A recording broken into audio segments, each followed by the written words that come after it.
नमस्कार आदाब, न्यू विदर्भ स्वदेशी न्यूजमध्ये आपले सर्वांचे स्वागत। कार्यकारी संपादक अमर पाटील यांची रिपोर्ट। नांदुरा तालुका वडाळीतील चोरीचा थरार, चोरांचा डबल गेम, गावकरी आणि पोलीसही चक्रावले।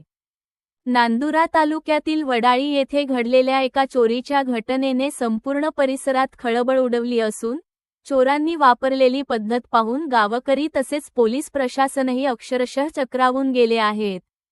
चोर तो चोर, वर शिरचोर ही म्हण प्रत्यक्षात उतरल्याचा प्रत्यय या घटनेतून आला आहे। प्राप्त माहितीनुसार 16 एप्रिलच्या रात्री वडाळी येथील शेतकरी श्री लक्ष्मण श्रीराम वक्ते वय 58 यांच्या शेतातील घरावर अज्ञात चोरट्यांनी डल्ला मारला।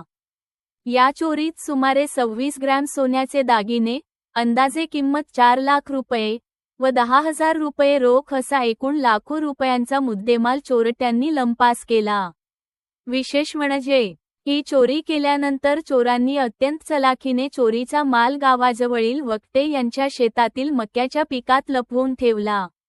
एवढ्यावरच न थांबता चोरीच्या तिसऱ्याच दिवशी म्हणजे 18 एप्रिलच्या रात्री ते पुन्हा घटनास्थळी परतले आणि लपवून ठेवलेला मुद्देमाल घेऊन पसार झाले। या अजब कारनाम्यामुळे संपूर्ण गावात चर्चांना उधाण आले आहे।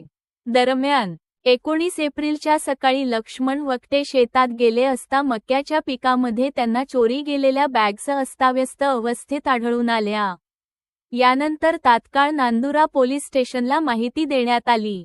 घटनेची माहिती मिळताच तपास अधिकारी श्री राहुल ससाणे, विनोद भोजने व इतर पोलीस कर्मचारी घटनास्थळी दाखल झाले। त्यांनी बुलढाणा येथील न्यायवैद्यक विज्ञान प्रयोगशाळेच्या अधिकाऱ्यांना पाचारण केले।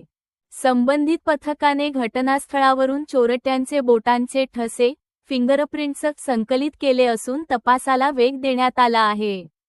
विशेष म्हणजे 17 एप्रिलला चोरीचा गुन्हा नोंदवूनही चोरटे पुन्हा 18 एप्रिलच्या रात्री त्याच ठिकाणी येऊन उर्वरित मुद्देमाल घेऊन जातात। यामुळे पोलिसांच्या कार्यक्षमतेवर प्रश्नचिन्ह उपस्थित होत आहे।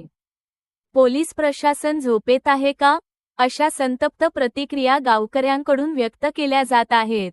तथापि या प्रकरणाचे तपास अधिकारी श्री राहुल ससाणे यांनी चोरीचा छडा लावण्यासाठी सर्वतोपरी प्रयत्न सुरू असून लवकरच आरोपींना अटक करून गजाआड केले जाईल असा विश्वास व्यक्त केला आहे।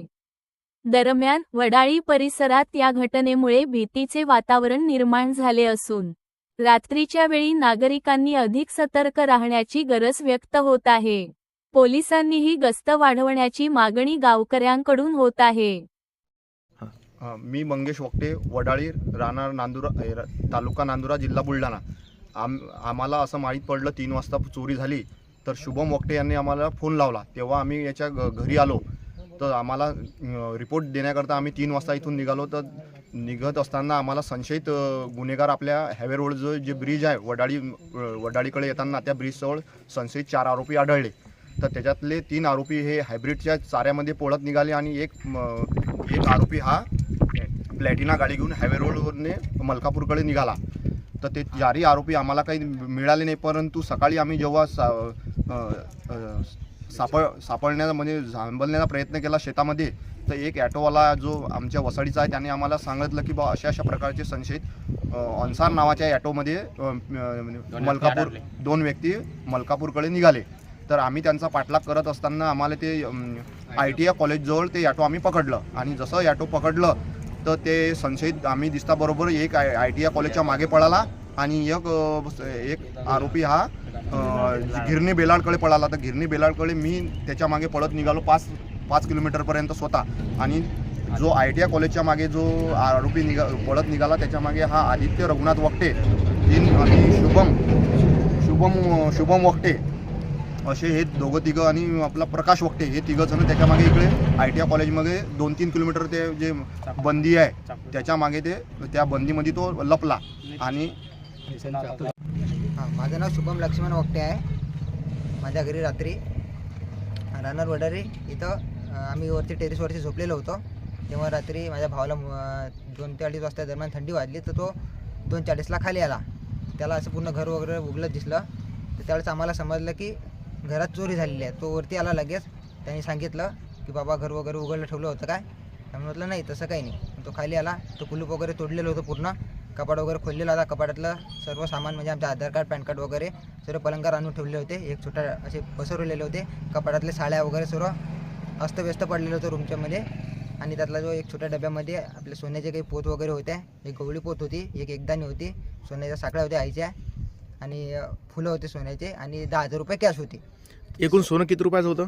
एकूण ते 30 ग्रॅमच्या आसपास सोनं होते. आजच्या बाजारभावामध्ये ते 4.5 ते 5 लाखाच्या आसपास, आणि 10,000 रुपये रोख रक्कम कॅश होती.